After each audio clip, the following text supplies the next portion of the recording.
जय हिंद साथियों। हिमाचल प्रदेश पुलिस भर्ती परीक्षा 2022 के Sunday special mock test series में मैं दीपक एक बार फिर से करता हूं आप सभी का हार्दिक स्वागत। आज है रविवार और रविवार को हम आपके लिए लेके आते हैं एक कंप्लीट 80 नंबर का मॉक टेस्ट, जिसमें जो आपके लिए जो टारगेट सेट किया होता है वो किया होता है 65 का। तो चलिए ज़्यादा समय न गंवाते हुए हम आज का अपना मॉक टेस्ट शुरू करते हैं। लेकिन उससे पहले यदि आप हमारे चैनल पर फर्स्ट टाइम विजिट कर रहे हैं तो हमारे चैनल को अभी सब्सक्राइब कर लें, ताकि आने वाले जितने भी मॉक टेस्ट रहेंगे उसके जो नोटिफिकेशंस हैं वो आपको समय पर मिलते रहें। तो चलिए अभी बढ़ते हैं पहले क्वेश्चन की तरफ। तो आपको जल्दी से ऑप्शन दे के जो है अपने आंसर टिक करने हैं, और उम्मीद करता हूं कि वीडियो के अंत में आप सभी लोग जो है अपना जो स्कोर रहेगा उसको कमेंट सेक्शन में जाके कमेंट भी करेंगे, ताकि आने वाला जो मॉक टेस्ट रहेगा हम उसी रिज़ल्ट के आधार पर जो अगला मॉक टेस्ट अपना प्रिपेयर करें। तो चलिए ये रहा आज का पहला प्रश्न। भारतीय संविधान कितने अध्यायों में विभाजित किया गया है? भारतीय संविधान कितने अध्यायों में विभाजित किया गया है? ऑप्शन ए 16, बी 24, सी या तमारा प्रेस। राइट आंसर हो जाएगा इसका option number C, Valentina Tereshkova. कब गई थी भाई? 1963 में जो है ये स्पेस पे गई थी। चले बढ़ते हैं, और यहाँ पर एक और बात इनके बारे में कि इन्होंने 3 दिन जो है स्पेस में लगाए थे। Next question is question number 3, that is निम्न में से किस स्थान पर दुनिया का सबसे ऊंचा इलेक्ट्रिक व्हीकल चार्जिंग स्टेशन शुरू किया गया है? निम्न में से किस स्थान पर दुनिया का सबसे ऊंचा इलेक्ट्रिकल व्हीकल चार्जिंग स्टेशन शुरू किया गया है? Option A Chamba, B Lahaul Spiti, C Kinnaur, D Shimla. Right answer हो जाएगा इसका लाहौल स्पीति। और लाहौल स्पीति के किस स्थान पर? लाहौल स्पीति के काजा में जो है ये स्टेशन शुरू किया गया है। कितनी हाइट पे है? 3600 मीटर की हाइट पर ये स्थित है। ठीक है, और गो ईगो नेटवर्क कंपनी द्वारा इसको शुरू किया गया है, गो ईगो नेटवर्क कंपनी द्वारा। नेक्स्ट इज किस वेद का कुछ अंश गद्य में लिखा गया है? किस वेद का कुछ अंश जो है गद्य में लिखा गया है? ऋग्वेद, सामवेद, यजुर्वेद, अथर्ववेद। राइट आंसर हो जाएगा क्वेश्चन नंबर 4 का अब तक आपने टिक भी कर लिया होगा, option number C, Yajurveda. Yajurveda एक ऐसा वेद है जो गद्य और पद्य दोनों में लिखा गया है, या इसको हम आधा गद्य और आधा काव्य भी कहते हैं। Next is question number 5, Bharat के किस राज्य में विश्व का सबसे बड़ा थोरियम का भंडार है? I repeat once again, Bharat के किस राज्य में विश्व का सबसे बड़ा थोरियम का भंडार है? Option A Kerala, B Karnataka, C Andhra Pradesh, D Assam. Right answer हो जाएगा क्वेश्चन नंबर 5 का ऑप्शन नंबर ए केरल। जिसने भी किया है उसका बिल्कुल सही है। क्वेश्चन नंबर 6, जनसंख्या की दृष्टि से भारत का सबसे छोटा राज्य कौन सा है? जनसंख्या की दृष्टि से भारत का सबसे छोटा राज्य कौन सा है? Option A Goa, B Tripura, C Mizoram, D Sikkim. जल्दी से राइट आंसर टिक करेंगे, और राइट आंसर हो जाएगा इसका जनसंख्या की दृष्टि से भारत का जो सबसे छोटा राज्य है वो है सिक्किम। यदि हम क्षेत्रफल की बात करें तो क्षेत्रफल की दृष्टि से सबसे छोटा है गोवा, लेकिन यहाँ पर आंसर हो जाएगा सिक्किम। क्वेश्चन नंबर 7, जो कि है नटराजन मंदिर अवस्थित है। यह जो नटराजन मंदिर है कहाँ स्थित है? जल्दी से बताएंगे। चिदम्बरम, रामेश्वरम, तंजावुर या Madurai. Right answer question number 7 Chidambaram. और किसको समर्पित है जी? नटराजन का शिव भगवान को समर्पित है ये मंदिर, पूछ लिया जाता है। ठीक है, नेक्स्ट अगर हम बात करें तो कहाँ स्थित है? यह है तमिलनाडु में। ठीक है, तमिलनाडु के कुंडालोर के चिदम्बरम में स्थित है। Next is question number 8, Asia में मातृ मृत्यु दर उच्चतम है। एशिया के किस देश में जो है मातृ मृत्यु दर सबसे ज़्यादा है? Option A Indonesia, Nepal, Bangladesh, Bharat. जल्दी से बताएंगे। Indonesia, Nepal, Bangladesh, Bharat. Right answer हो जाएगा option number C, Bangladesh. Question number 9, वायुमंडल का सर्वाधिक स्थायी तत्व कौन सा है? नाइट्रोजन, जलवाष्प, ऑक्सीजन या इनमें से कोई नहीं। राइट आंसर इसका हो जाएगा ऑप्शन नंबर बी, जलवाष्प। नेक्स्ट इज क्वेश्चन नंबर 10, नदी के अपरदन से बनी स्थलाकृति क्या कहलाती है? नदी के अपरदन से जो स्थलाकृति बनती है क्या कहलाती है? डेल्टा, बाढ़ का मैदान, गार्ज या प्रकृत तटबंध। राइट आंसर हो जाएगा ऑप्शन नंबर सी, गार्ज। क्वेश्चन नंबर 11, आईजीएमसी यानी कि इंदिरा गांधी मेडिकल कॉलेज शिमला की स्थापना कब हुई?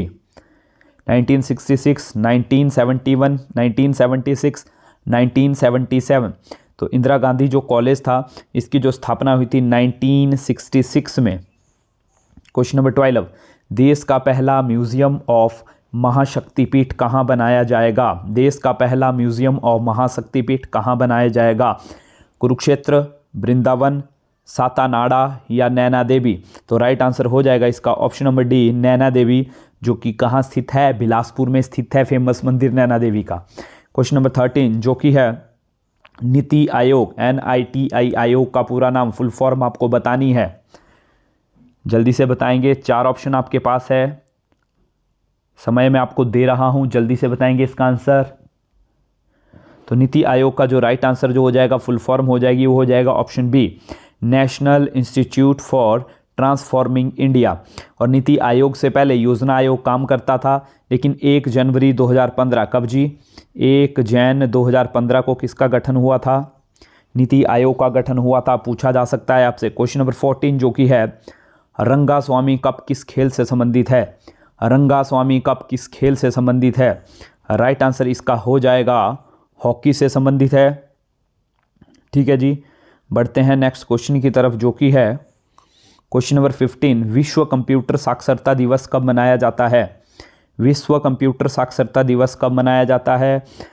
राइट आंसर इज 2 दिसंबर को मनाया जाता है।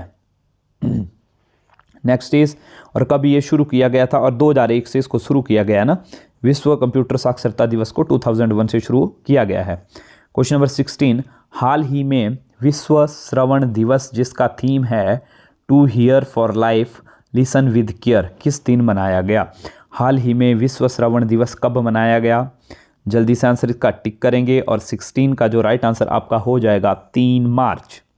ठीक है, और इसको मनवाता कौन है? WHO, वर्ल्ड हेल्थ ऑर्गेनाइजेशन, जिसका जो हेडक्वार्टर है जिनेवा स्विट्जरलैंड में स्थित है, वही जो है इस दिवस का जो है आयोजन करता है। बढ़ते हैं 17 की तरफ जो कि है सावधानी शब्द में कौन सा प्रत्यय है? सावधानी शब्द में कौन सा प्रत्यय है? तो सावधानी में जो प्रत्यय यूज हुआ है वो हुआ है option number D, E. Next is, भाषा के आधार पर भारतीय राज्यों की पुनः संरचना की गई थी। भाषा के आधार पर जो पुनः संरचना की गई थी भारतीय राज्यों की, वो कब की गई? 1952, 1953, 1954 या 1956? Right answer is 1956। हालांकि अगर हम इससे पहले बात करें तो 1953 में जो है आंध्र प्रदेश का भाषा के आधार पर जो है इसको बनाया गया था। यह पहला राज्य था जिसको भाषा के आधार पर जो है बनाया गया था। ठीक है, लेकिन इसके बाद क्या हुआ कि बहुत सारे जो हमारे ऐसे राज्य थे जो इस बात का जो है समर्थन करने लगे कि उन्हें भी जो है भाषा के आधार पर अलग राज्य बनाया जाए। ठीक है, और बहुत ज़्यादा विद्रोह हुए। उसके बाद जो है 1956 में एक आयोग का गठन किया गया और उसके बाद जो है 4 राज्यों और 6 केंद्र शासित प्रदेशों का जो है गठन किया गया था। 4 नहीं, 14 राज्यों और 6 केंद्र शासित प्रदेशों का जो है गठन किया गया था। चलें बढ़ते हैं आगे क्वेश्चन नंबर 19 की तरफ जो कि है शुद्ध वर्तनी का चयन करें। शुद्ध वर्तनी का चयन करें। आपके पास अंतर्ध्यान के लिए 4 ऑप्शन दिए गए हैं, बताएं कौन सा अच्छा रहेगा। तो शुद्ध वर्तनी रहेगी इसकी option number B. Question number 20 जो कि है निश्चल का सही संधि विच्छेद क्या है? निश्चल का सही संधि विच्छेद क्या है? जल्दी से राइट आंसर टिक करेंगे। राइट आंसर इसका हो जाएगा ऑप्शन नंबर बी, निह प्लस चल। क्वेश्चन नंबर 21 जो कि है कन्यादान में कौन सा समास है? कन्यादान में कौन सा समास है? कन्यादान यानी कि कन्या का दान। कन्या का दान मीन्स तत्पुरुष समास इसमें लगा है।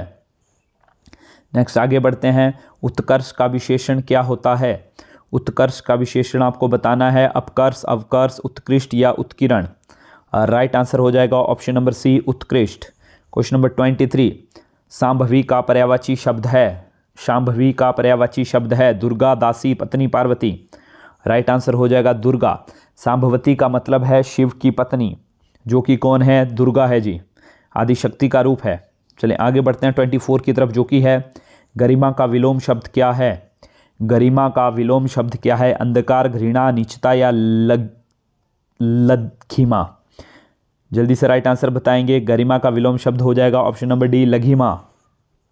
नेक्स्ट इज क्वेश्चन नंबर 25 जिसके पास कुछ ना हो, जिसके पास कुछ ना हो उसको क्या कहा जाता है? निर्धन, अकिंचन, नंगा या अनाहुत। तो राइट आंसर हो जाएगा 25 का ऑप्शन नंबर बी, अकिंचन। देखिए निर्धन भी ऐसा व्यक्ति होता है जिसके पास पैसा नहीं होता है, लेकिन यहाँ बोला है जिसके पास कुछ ना हो, कुछ भी नहीं है, पैसा भी नहीं है, बाकी और चीज़ें भी नहीं है, उसको हम कहेंगे अकिंचन। नेक्स्ट इज 26, पौ 12 होना। पौ 12 होना मुहावरे का अर्थ बताएंगे। बहुत भूखा होना, हार कर भाग जाना, लाभ प्राप्त करना या सुबह हो जाना। तो पौ 12 होने का अर्थ है, ऑप्शन नंबर इसका हो जाएगा आपका सी, लाभ प्राप्त होना। क्वेश्चन नंबर 27, आए थे हरि भजन को ओटन लगे कपास, कहावत का क्या मतलब है? आए थे हरि भजन को ओटन लगे कपास, कहावत का आपको मतलब बताना है। हरि भक्ति का मार्ग कठिन होता है, किसी कार्य विशेष की उपेक्षा कर किसी अन्य कार्य में लग जाना, उद्देश्य की प्राप्ति होना या ईश्वर की भक्ति छोड़कर व्यापार में लग जाना। राइट आंसर इसका हो जाएगा ऑप्शन नंबर बी, किसी कार्य विशेष की उपेक्षा कर किसी अन्य कार्य में ही लग जाना। क्वेश्चन नंबर 28 जो कि है मजिस्ट्रेट। मैजिस्ट्रेट कौन सा शब्द है? तत्सम, तद्भव, देशज, विदेशज। तो मैजिस्ट्रेट जो शब्द है आपका वो है विदेशज शब्द। क्वेश्चन नंबर 29, निम्न में से असंगत का चयन करें, जल्दी से असंगत का चयन करें। निगाह, दृष्टि, नजर, नेत्र। सबसे अलग कौन है? तो सबसे अलग इसमें से है नेत्र। क्या हो जाएगा भाई इसका आंसर? इसका आंसर हो जाएगा नेत्र। नेत्र सबसे अलग है। क्यों सबसे अलग है? क्योंकि निगाह की बात करें, दृष्टि की बात करें, नज़र की बात करें, ठीक है, ये सारी किसकी वजह से पॉसिबल है? नेत्र की वजह से। नेक्स्ट क्वेश्चन नंबर 30, निम्नलिखित वाक्य कौन सा वाक्य है? वाक्य की पहचान करें। व्यवहार में वह बिल्कुल वैसा ही है जैसे उसके पिताजी। जल्दी से बताएंगे कौन सा वाक्य है? सरल, मिश्र, संयुक्त वाक्य या इनमें से कोई नहीं। राइट आंसर क्वेश्चन नंबर 30 का हो जाएगा ऑप्शन नंबर, जल्दी से बताएंगे, बी। कौन सा वाक्य जी? मिश्र वाक्य है। बढ़ते हैं क्वेश्चन नंबर 31 की तरफ जो कि है शुद्ध वाक्य का चयन करें। शुद्ध वाक्य का आपको चयन करना है। 4 ऑप्शन आपको दिए हैं, जल्दी से करेंगे। राइट आंसर 31 का हो जाएगा भारत में अनेक जातियां हैं। क्वेश्चन नंबर 32, निम्न में से कौन सा अर्धविराम का चिन्ह है? अर्धविराम के चिन्ह का चयन करें जल्दी से। 32 का राइट आंसर हो जाएगा ऑप्शन नंबर कौन सा? जल्दी से बताएंगे। Option number B. Question number 33, निम्न में से किस रेडियोधर्मी तत्व की किरणों का कैंसर के उपचार के लिए प्रयोग किया जाता है? तो आपको बताना है ऐसा कौन सा रेडियो एक्टिव पदार्थ है जिसका उपयोग कैंसर ट्रीटमेंट में होता है? रेडियम, स्ट्रोंसियम, बेरियम या कोबाल्ट, किसका यूज़ होता है भाई? Right answer is cobalt, C60, cobalt 60 का, ठीक है जी। आगे बढ़ते हैं क्वेश्चन नंबर 34 की तरफ जो कि है आंसू गैस है। जो आंसू गैस या टीयर गैस है उसमें क्या होता है? निम्न में से जल्दी बताएंगे। अमोनिया, क्लोरीन, हाइड्रोजन कार्बाइड या हाइड्रोजन सल्फाइड। तो आंसू गैस में क्या होता है जी? अमोनिया। अमोनिया का सिंबल पूछ लिया जाए NH3। नेक्स्ट आगे बढ़ते हैं 35 की तरफ। मांसपेशियों में किस अम्ल के एकत्रित होने से थकावट आती है? मांसपेशियों में किस अम्ल के एकत्रित होने से थकावट आती है? APD, हाइड्रोक्लोरिक, लैक्टिक अम्ल या क्रिएटिन। राइट आंसर हो जाएगा 35 का option number C, that is lactic acid. Question number 36, विषाणु वृद्धि करता है। विषाणु यानी कि वायरस।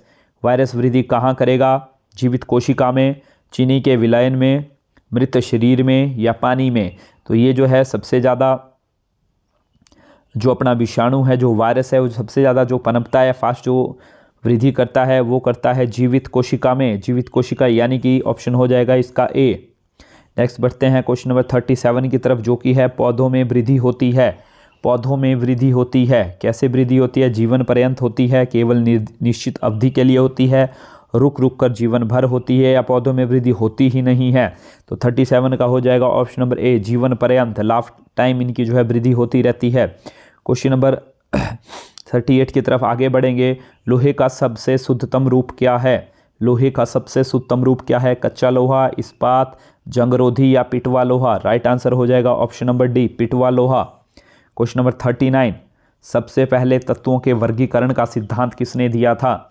सबसे पहले तत्वों के वर्गीकरण का सिद्धांत किसने दिया था? न्यूलैंड, मेंडलीफ, डाबेराइनर, इनमें से कोई नहीं। राइट आंसर हो जाएगा ऑप्शन नंबर सी, डाबेराइनर, और इन्होंने दिया था तत्वों के त्रिक का सिद्धांत। ये पूछा जा रहा है बहुत बार, इसको अच्छे से देखें। क्वेश्चन नंबर 40, किसी प्राणी में शरीर के समस्त भार का अधिकांश भाग होता है। किसी प्राणी में शरीर के समस्त भाग का अधिकतम भार किसका होता है? जल, रुधिर, रुधिर यानी कि ब्लड, अस्थि या उत्तक, उत्तक टिश्यू होता है, अस्थि हड्डी होती है। तो सबसे ज़्यादा जो भार होता है वो होता है जल का। एज वी नो कि मानव शरीर में लगभग 60% के आसपास जल पाया जाता है। चलिए आगे बढ़ते हैं 41 की तरफ, जो कि है इंग्लिश का पोर्शन है। Give one word for the given sentence. आपको एक वर्ड बताना है, जो सेंटेंस आपको यहाँ पे येलो कलर में हाईलाइट किया गया है। One who eat everything, one who eat everything, ऐसा व्यक्ति जो सब कुछ खा लेता है उसको क्या कहते हैं? जल्दी से बताएंगे। 41 का जो आंसर हो जाएगा right option number A, omnivorous. चलिए next 42, the hater of knowledge and learning, the hater of knowledge and learning क्या कहा जाएगा? राइट आंसर हो जाएगा इसका, जल्दी से टिक करें, ऑप्शन नंबर डी, माइजोलॉजिस्ट। एक ऐसा व्यक्ति है जो विद्याद्वेषी है, यानी कि जो नॉलेज का दुश्मन है। चले बढ़ते हैं आगे 43 की तरफ, जो कि है use suitable article in given sentence. आपको आर्टिकल का यूज़ करना है। The teacher asked dash dash easy question, the teacher asked dash dash easy question, कौन सा आर्टिकल यूज़ होगा? तो आर्टिकल यहाँ पर यूज़ होगा आपका an. Next question, find out the error in the given sentence. Sentence आपको हाईलाइट करके दिया है 44, यहाँ पर आपको बताना है कि किस जगह पे एरर है। She leads a luxurious life so she visits everywhere by a car. जल्दी से बताएंगे कहाँ मिस्टेक है? तो 44 का आंसर हो जाएगा ऑप्शन नंबर डी। क्या आंसर हो जाएगा? जिसका आंसर हो जाएगा ऑप्शन नंबर डी। यहाँ पर मिस्टेक है, कहाँ है भाई? ऑप्शन नंबर डी में मिस्टेक है। यहाँ पे दिया है बाय अ कार, लेकिन यहाँ पर बाय अ कार की जगह क्या यूज़ होता? बाय कार यूज़ होता। ठीक है, जब भी ऐसी चीज़ें आती हैं वहाँ पर बाय कार, बाय बस एटसेट्रा ही यूज़ करते हैं, इनके बीच में कोई आर्टिकल नहीं लगाया जाता है। Question number 44, in the following question 4 words are given out of which of the word is incorrectly spelled. आपको बताना है कि इनमें से ऐसा कौन सा वर्ड है जिसकी स्पेलिंग गलत यहाँ पे दे के रखी है। जल्दी से बताएंगे।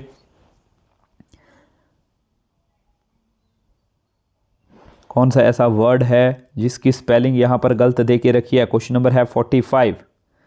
तो 45 में जो स्पेलिंग जो गलत दे के रखी है दैट इज़ ऑप्शन नंबर ए। यहाँ पर जो स्पेलिंग होती वो होती SURVEILLANCE। यहाँ क्या दिया है? सर्विलेंस की स्पेलिंग में दे दिया LLE, यानी कि जो ई है उसके स्थान पर क्या होना था? ए। तो राइट आंसर हो जाएगा ऑप्शन नंबर ए। आगे बढ़ते हैं 46 की तरफ, विच of the following is correct spelled word. आपको बताना है निम्न में से कौन सा ऐसा है जिसकी स्पेलिंग करेक्ट है। जल्दी से बताएंगे। 46 का राइट आंसर हो जाएगा ऑप्शन नंबर बी, बेनिफिशियल की क्या करेक्ट स्पेलिंग है? BENEFICIAL। 47 क्वेश्चन की तरफ आगे बढ़ते हैं। Find the opposite meaning of brittle. Brittle का ऑपोजिट वर्ड बताएं जल्दी से, क्या होता है ब्रिटल का? वैसे अगर हम बात करें तो इसका जो ऑपोजिट मीनिंग हो जाएगा ऑप्शन नंबर सी, टफ। चले आगे बढ़ते हैं। वैसे ब्रिटल होता है नाजुक, ठीक है, और टफ होता है hard. 48 to 49, find out the word which is most nearly in the same meaning. आपको ऐसा वर्ड बताना है जिसका जो है सेम मीनिंग हो, मोस्ट, है ना। Next is 48, ambition. बताना है एम्बिशन का निम्न में से कौन सा जो है सिमिलर मीनिंग रहेगा अप्रोक्सीमेटली? एम्बिशन जल्दी से बताएंगे। क्वेश्चन नंबर 48, एम्बिशन का मतलब होता है आकांक्षा, तो इससे सिमिलर कौन सा यहाँ पे है? इसके जो सिमिलर है आपका 48 का वो है डिज़ायर। डिज़ायर होता है मंशा। चले बढ़ते हैं 49 की तरफ। चार्ज का बताना है सिमिलर वर्ड क्या है? तो चार्ज का जो सिमिलर वर्ड यहाँ पर जो है वो आपका बन रहा है responsibility. Question number 50, choose the appropriate option and right it in the bracket. ठीक है, आई आपको अप्रोप्रिएट ऑप्शन चूज़ करना है कि कौन सा है? I go dash dash swimming every morning. I go dash dash swimming every morning. जल्दी से बताएंगे यहाँ पर क्या टिक होगा? राइट आंसर क्वेश्चन नंबर 50 का हो जाएगा for. I go for swimming every morning. 51, they have quarrelled dash dash a piece of land. They have quarrelled dash dash a piece of land. Question number 51, right answer is option number D over, they have quarrelled over a piece of land. Question number 52, each of the following idioms is followed by 4 meaning indicates which one is correct. आपको 4 option दिए होंगे, आपको बताना है कौन सा इसके लिए करेक्ट रहेगा। गिवन लाइन के लिए जो यहाँ पे हाईलाइट की गई है येलो कलर में, to read between the lines, to read between the lines 4 option है, जल्दी से बताएंगे कौन सा इसका आंसर हो जाएगा। और 52 का जो राइट आंसर आपका हो जाएगा वो हो जाएगा option number C. Option number C, to read between the line means to understand the hidden meaning of the words. Question number 53, a white elephant, a white elephant, सफ़ेद हाथी, जल्दी से बताएंगे कौन सा हो जाएगा। Right answer is option number D, a costly but useless thing, a costly but useless thing. Next is 54, change the sentence into passive voice, do they like there teachers, do they like there teacher, जल्दी से बताएंगे इसका passive voice क्या हो जाएगा। इसका passive voice हो जाएगा are their teacher liked by them, option number B. Next question is fill in the blanks with the correct form of the verb. आपको correct form of the verb के साथ fill in the blank करना है। It is already 4 PM, they dash dash not arrived yet. 55 का जो right answer आपका हो जाएगा वो हो जाएगा हैव नॉट अराइव्ड, यानी कि option number C, it is already 4 PM, they have not arrived yet. Question number 56, they dash dash bracket में प्ले है football for half an hour when it started to rain, जल्दी से बताएंगे क्या हो जाएगा। राइट आंसर 56 का हो जाएगा option number A, had been playing, यानी कि they had been playing football for half an hour when it started to rain. Question number 57, यहाँ पर हमारी रीजनिंग शुरू हो चुकी है। श्रृंखला को पूर्ण करें, आपको सीरीज दी गई है, जल्दी से बताना है कौन सा नंबर यहाँ पर आएगा। देखिए राइट आंसर इसका हो जाएगा ऑप्शन नंबर बी 28। कैसे होगा आप देखें, जैसे कि दूसरे नंबर पे 10 है तो 10 कैसे यहाँ पर बन रहा है, ये बन रहा है 4 × 3 - 2। ठीक है, अगला है हमारे पास, अगर यहाँ पर अगली बात करूँ तो 28 यहाँ पर आएगा। 28 कैसे बनेगा, देखिए 10 × 3 - 2। नेक्स्ट उसी के आधार पर अगर मैं बात करूँ तो यहाँ 82 है, देखो 82 कैसे बनेगा, 28 × 3 - 2। ठीक है, तो राइट आंसर हो जाएगा इसका ऑप्शन नंबर बी। बढ़ते हैं नेक्स्ट की तरफ। आपको यहाँ पे दिया गया है, ग्रुप्स में एक सीरीज़ दी है, बताना है नेक्स्ट नंबर क्या होगा। 2 3, 3 5, 5 7, 7 11 और 11 13। जल्दी से अपना राइट आंसर टिक करेंगे। अगर आप इसको सॉल्व करने में समय लगा रहे हैं तो वीडियो को वहीं रोक लें, जल्दी से सॉल्व करें और उसके बाद रीस्टार्ट वीडियो को करें यहीं से। राइट आंसर इसका हो जाएगा 58 की अगर हम बात करें option number C. Option number C इसलिए हो जाएगा क्योंकि जितने भी सीरीज़ में नंबर दिए गए हैं आप देख सकते हैं 2 3 3 5 5 7 7 11 11 13 सारे प्राइम नंबर हैं और ऑप्शन नंबर सी भी एक प्राइम नंबर है, तो राइट आंसर हो जाएगा option number C. Question number 59 की तरफ, यदि किसी सांकेतिक भाषा में प्लीज़ कम सून के लिए 358, 275 का अर्थ यू गो सून, 867 का अर्थ प्लीज़ गो देयर, तो इसी भाषा में कम के लिए क्या यूज़ किया होगा। देखिए इसके लिए हमें क्या करना होता है, जैसे मैं यहाँ पर बात करूँ, देखिए यहाँ दिया है प्लीज़ के लिए पी लिख रहा हूँ, कम के लिए मैं सी लिख रहा हूँ और सून के लिए मैं एस लिख रहा हूँ और इसका नंबर आपको दिया है 358। ठीक है, नेक्स्ट मैं बात करूँ you go soon, you go means Y लिख रहा हूँ, यहाँ जी लिख रहा हूँ या एस लिख रहा हूँ, इसका जो मतलब क्या है ये दिया आपको 275।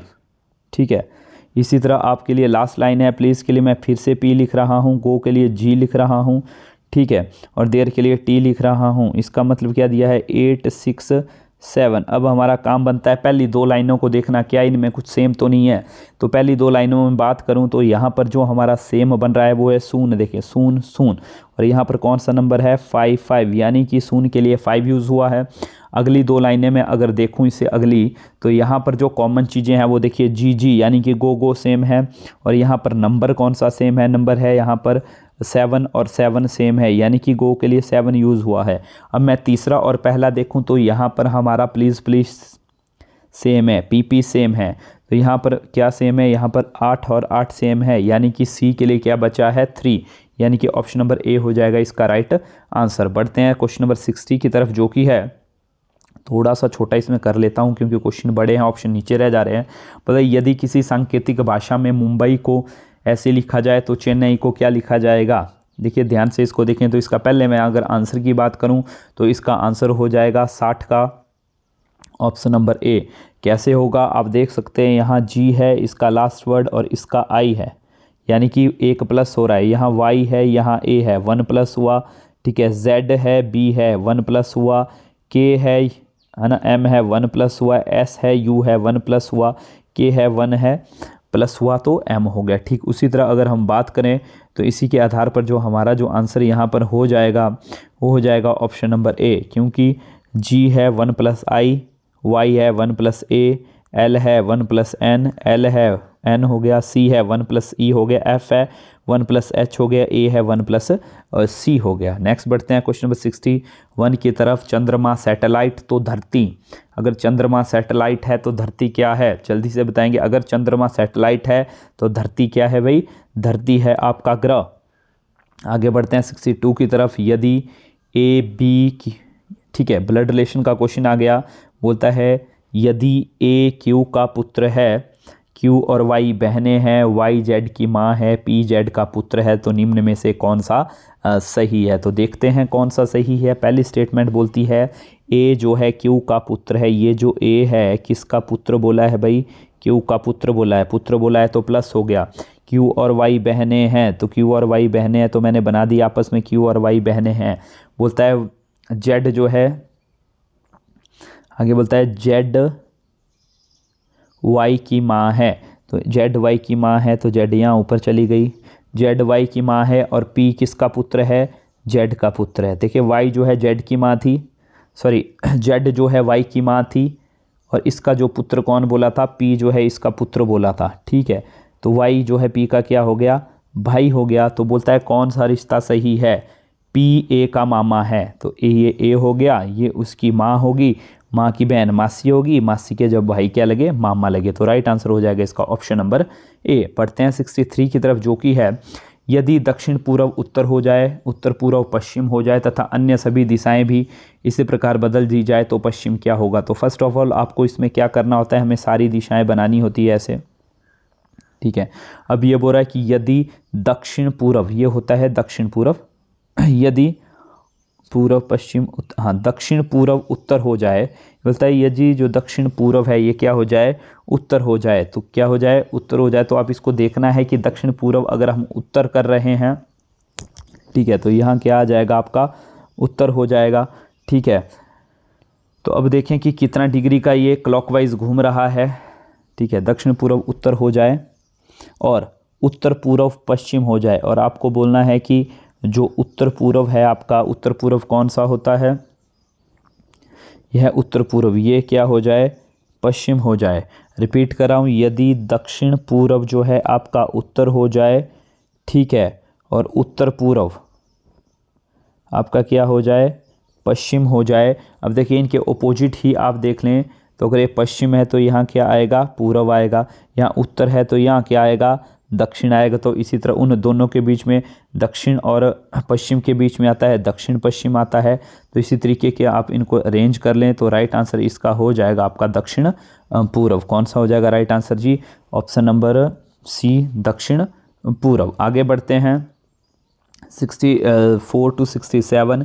एक स्कूल में 5 अध्यापक थे, ए व बी हिंदी व अंग्रेजी पढ़ा रहे थे, सी और बी अंग्रेजी और भूगोल पढ़ा रहे थे, डी और ए गणित व हिंदी पढ़ा रहे थे, ई और बी इतिहास पढ़ा रहे थे, इतिहास और फ्रांसीसी पढ़ा रहे थे। तो आपको क्या करना, देखिए मैं करने का तरीका बता देता हूँ, करना आपको इसको खुद है, ए बी सी डी जितने भी अध्यापक हैं उनको ऐसे लिख लें, ए बी सी डी जितने भी अध्यापक है, बाकी यहाँ पर सब्जेक्ट लिखते हैं जितने भी सब्जेक्ट है। जैसे बोलता है ए व बी हिंदी पढ़ाते हैं, ठीक है, ए बी हिंदी और अंग्रेजी पढ़ाते हैं, तो यहाँ हिंदी लिख दो, यहाँ अंग्रेजी दोनों पढ़ा रहे हैं, ये दोनों पढ़ा रहे हैं, तो ऐसे टिक टिक करते रहो। लास्ट में आपके पास खुद ही इसके आंसर आ जाएंगे। देखेंगे अध्यापकों में सबसे अधिक विषय कौन पढ़ा रहा है, तो इसका जो आप देखेंगे, अगर इसको आपने बिल्कुल सही बनाया होगा तो इसका आंसर हो जाएगा 64 का बी, अगर 64 की बात करूं तो 64 का बी हो गया। 65 की अगर बात करें निम्न में से कौन सा जोड़ा, तो 65 का आंसर हो जाएगा आपका ऑप्शन नंबर डी। ठीक है, इनमें से कोई नहीं। नेक्स्ट इज 66 की बात करें तो डी और बी और ए निम्न में से कौन सा विषय पढ़ा रहे हैं, तो कौन सा विषय पढ़ाएंगे, 66 का यहाँ पर हो जाएगा आपका ऑप्शन नंबर सी। इसको आप सॉल्व करें, यदि सॉल्व नहीं होता है तो कमेंट सेक्शन में ज़रूर बताएं, मैं इसको सॉल्व करके आपको बता दूंगा किसी और वीडियो में। 67 की बात करें अध्यापकों में से, तो इसका आंसर हो जाएगा कौन सा 2 विषयों में से कम विषय पढ़ा रहा है, तो 67 का हो जाएगा डी, कोई नहीं। ठीक है, अगर फिर से बोल रहा हूँ नहीं होता है तो कमेंट सेक्शन में जाएं और मुझे बताएं, मैं इसको आपको क्लियर करके बता दूंगा। नेक्स्ट है, यदि 1 जनवरी 2003 को मंगलवार था तो 31 दिसंबर 2003 को कौन सा दिन होगा। राइट आंसर हो जाएगा मंगलवार, क्योंकि देखिए अगर हम नॉर्मल ईयर की बात करें, लीप ईयर ना हो, तो जो साल का पहला दिन होता है वही साल का अंतिम दिन भी होता है। तो अगर पहला दिन मंगलवार है तो इसमें लास्ट दिन भी क्या हो जाएगा, मंगलवार हो जाएगा। क्वेश्चन नंबर 69, आंसर में ऐसे कितने अक्षर युग्म हैं जिनके बीच उतने ही अक्षर है जितने अंग्रेजी वर्णमाला में होते हैं। तो आपको आंसर में जो अल्फ़ाबेट है उनको देखना है और बताना है ऐसे कितने हैं जिनके बीच में उतना ही गैप है जितना कि वर्णमाला में वहाँ पर होता है। तो यहाँ पर अगर आप देखें एन और आर की बात करें, 3 वर्ड है एस डब्ल्यू ई, और वर्णमाला में भी 3 ही होते हैं ओ पी क्यू। तो एक पेयर हमारे पास हो गया ये। और दूसरा अगर हम बात करें तो दूसरा यहाँ पर है ए और ई। ए और ई आप देखें तो यहाँ भी ए और ई के बीच में 3 है, और अगर हम अंग्रेजी की बात करें तो वहाँ भी 3 ही होते हैं, बी सी डी। तो यहाँ इसका आंसर हो जाएगा option number B 2। Question number 17, A B C D E F एक सीधी लाइन में बैठे हैं। ठीक है, सीधी लाइन में बैठे हैं तो सीधी लाइन बना दी। ठीक है, बोलता है ई और एफ बीच में बैठे हैं, तो ई और एफ बीच में बैठे हैं। ए तथा बी छोरों पर बैठे हैं, ए तथा बी छोर पर बैठे हैं। अब ये पता नहीं कि कौन किस छोर पर बैठा है। इस स्थिति में यदि सी ए के बाईं ओर है तो हम ए यहाँ अगर बना देंगे तो इसकी बाईं ओर सी आ जाएगा। अगर ए यहाँ है तो दूसरा बोला बी छोर पे था, यहाँ आ गया। ठीक है, ए की बचा वो कहाँ आ जाएगा, डी यहाँ आ जाएगा। तो बोला बी के दाईं तरफ कौन बैठा है, बी के दाईं ओर कौन है, डी है। नेक्स्ट इज क्वेश्चन नंबर 71, विजातीय का चयन करें। आपको निम्न में से बताना है कि सबसे अलग कौन सा है। जल्दी से बताएंगे सबसे अलग कौन सा है। तो इसका जो राइट आंसर आपका हो जाएगा 71 का, वो हो जाएगा ऑप्शन नंबर डी 109। बाकी जितने भी नंबर हैं उनको 9 से भाग हो रहा है। देखिए ये भी कट रहा है, ये भी, तो ये कट नहीं रहा है, तो राइट आंसर हो जाएगा ऑप्शन नंबर डी। बढ़ते हैं 72 की तरफ। इंजीनियर का मशीन के साथ वैसा ही संबंध है जैसा डॉक्टर का। देखिए इंजीनियर मशीन को ठीक करता है और डॉक्टर किसको ठीक करता है, बीमारी को। तो राइट आंसर हो जाएगा बीमारी। बढ़ते हैं 73 की तरफ। एक व्यक्ति के पास कुछ मुर्गियां और गायें हैं, इनमें पैरों की संख्या 140 है तथा मस्तकों की संख्या 48 है। तो मुर्गियों की संख्या ज्ञात करें। मुर्गियों की संख्या इसमें ज्ञात करनी है, तो मुर्गियों की संख्या राइट आंसर हो जाएगा 26। कैसे हो जाएगा, देखिए यहाँ पर यदि हम बात करें, मुर्गियों को आप x मान लो, गाय को आप y मान लें। ठीक है, क्वेश्चन करने का तरीका। अब बोलता है एक आदमी के अगर हम पैरों की संख्या की बात करें, अब देखें मुर्गी में पैर होंगे 2, तो 2 इंटू एक्स प्लस गाय में पैर होंगे 4, 4 इंटू वाई। बोलता है इन दोनों की संख्या कितनी है, 140 है। तो एक इक्वेशन यहाँ से बन जाएगी। देखिए यहाँ कट भी रहा है, तो ये इक्वेशन रहेगी x प्लस 2y बराबर है, ये बन गया हमारे पास 70। और दूसरी इक्वेशन की अगर मैं बात करूं तो दूसरी इक्वेशन ये बोल रहा है मस्तकों की संख्या। देखो मुर्गी में 1 मस्तक है, गाय में भी 1 मस्तक है, तो x प्लस वाई कितना हो गया 48। तो 2 इक्वेशन आपकी यहाँ बन गई, x प्लस 2y बराबर है 70 और x प्लस वाई बराबर है 48। इसको इक्वेशनों को अभी हमने काटना है। तो पहली जो इक्वेशन मेरे पास बनी थी वो बनी थी x जमा 2y बराबर है 70 की, और अगर मैं बात करूं दूसरी इक्वेशन बनी थी तो बनी थी x जमा वाई बराबर है 48 की। ठीक है, तो इनको काट दो, माइनस माइनस माइनस हो गया, ये कट गया, तो y आपके पास कितना आ गया, y 22 आ गया।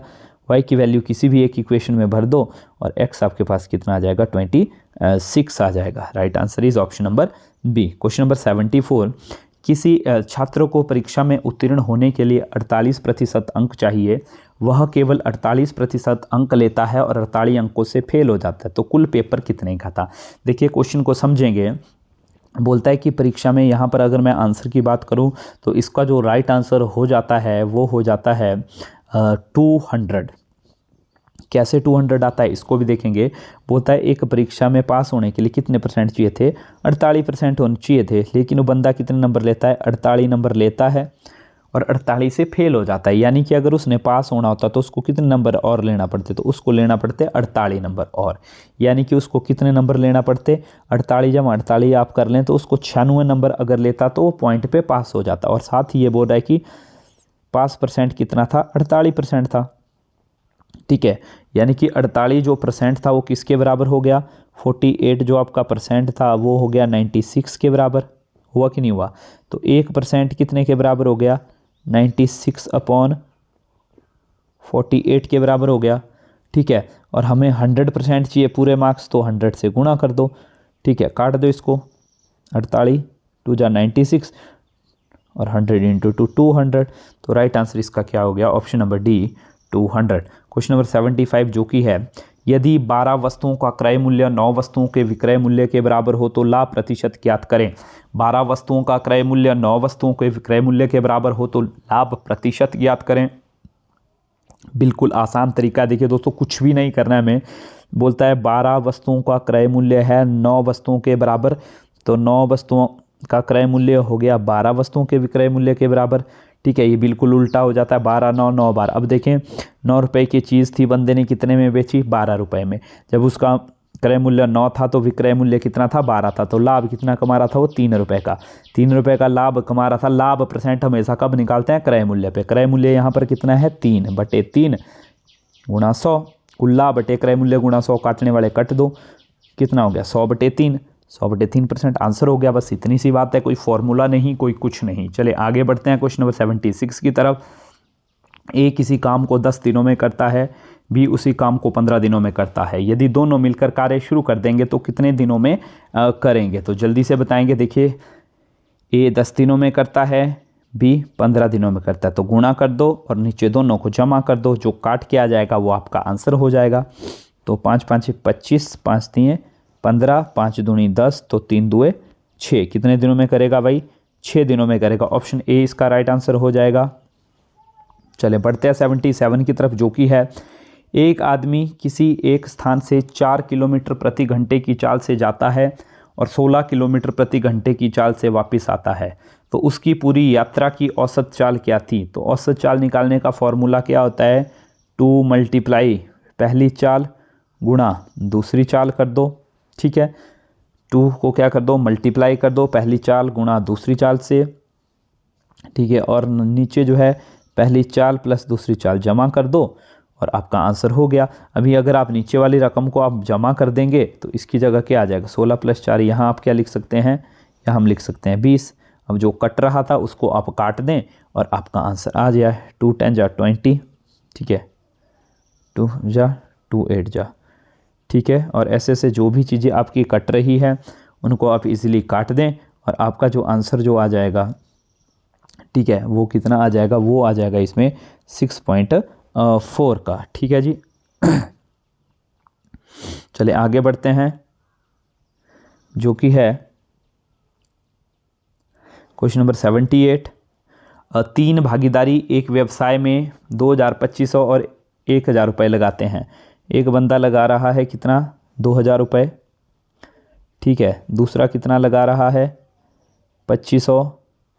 तीसरा कितना लगा रहा है, 1,000 रुपये। तो सबसे पहले हम देखते हैं कि इनकी रेशियो क्या थी। देखो 2 0 ये कट गई, 2 0 2 0। यहाँ इसको काटेंगे आप तो ये आसानी से कट जाएगा। किससे कटेगा, 5 चौके 20, 5 5 25 और 5 2 10। तो इनका जो पैसा लगाने का रेशियो था वो आ गया 4:5:2। कितने का आ गया जी, पैसा लगाने का रेशो।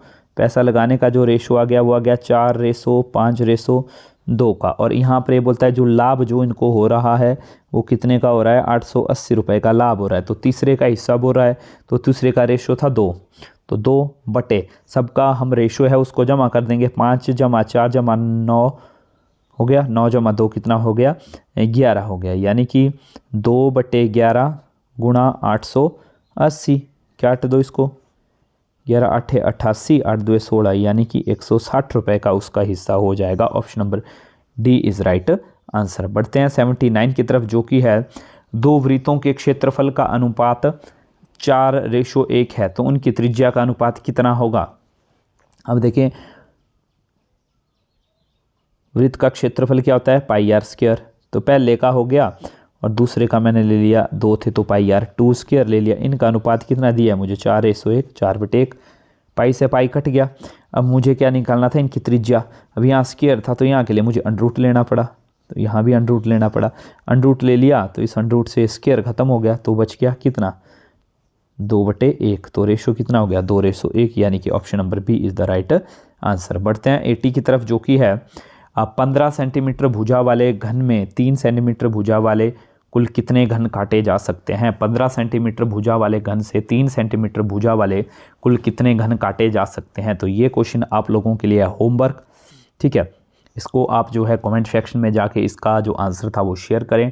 साथ ही साथ यदि जो आपको पहले जो रीजनिंग का जो वहाँ पे आपको अरेंजमेंट का एक आया था सब्जेक्ट वाला, अगर वो आपसे सॉल्व नहीं हो पाता है तो उसके बारे में भी यहाँ पर कमेंट सेक्शन में बता दें, वो भी मैं आपको नेक्स्ट वीडियो में कल तक बता दूंगा कि कैसे उसको सॉल्व करना है पर्टिकुलर क्वेश्चन को, ठीक है। साथ ही साथ आप सभी लोगों से मेरा रिक्वेस्ट है कि आपने सच में हमारा चैनल अब तक सब्सक्राइब नहीं किया है तो चैनल को भी सब्सक्राइब कर लें। मिलेंगे अगले मॉक टेस्ट में, तब तक के लिए जय हिंद, जय भारत।